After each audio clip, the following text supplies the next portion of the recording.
ఆషాఢమాసం వచ్చేటప్పటికి కొత్తగా పెళ్ళైనటువంటి దంపతుల్ని ఒక చోట ఉండొద్దు అంటారు. ఒక చోట కొత్తగా పెళ్ళైన దంపతులు ఉండవద్దు అనడానికి అసలు కారణం ఏమిటంటే, ఏదో అంతకు ముందు పెళ్ళి అవుతుంది, ఏ చైత్రమాసంలోనో వైశాఖ మాసంలోనో పెళ్ళి అయింది అనుకోండి. అయితే కొత్తగా పెళ్ళయింది కదూ, వాళ్ళిద్దరికీ సంతోషంగా ఉంటుంది. యువతల శ్రావణ మాసం వచ్చేటప్పటికి వాన పడుతుంది. ఈ వాన పడేటప్పటికి విత్తనాలు చల్లాలి, లేకపోతే పంట రాదు. రైతు తెల్లవారుజామున 3 గంటలకో ఆకాశం మబ్బేసి గాలేసి చినుకులు టపటప పడుతుంటే గబగబా ఇంట్లో పెద్ద ఆయన నాగలి పట్టుకుని పొలానికి పరిగెడతాడు. కొడుకు కొత్తగా పెళ్ళయింది, తండ్రి వెంట వెళ్ళాలి, కానీ కొత్తగా పెళ్ళయింది కదూ, భార్యతో కలిసి పడుకునిండిపోతాడు. పడుకునిండిపోతే అత్తగారికి కోపం వస్తుంది.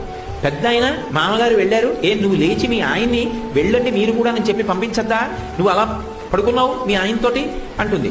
ఈ ఒక్క నెల ఆషాఢమాసంలో కానీ వాళ్ళిద్దరూ వేరుగా ఉన్నారనుకోండి, 6 నెలలు తినడానికి కావలసినటువంటి పంట వస్తుంది. అందుకని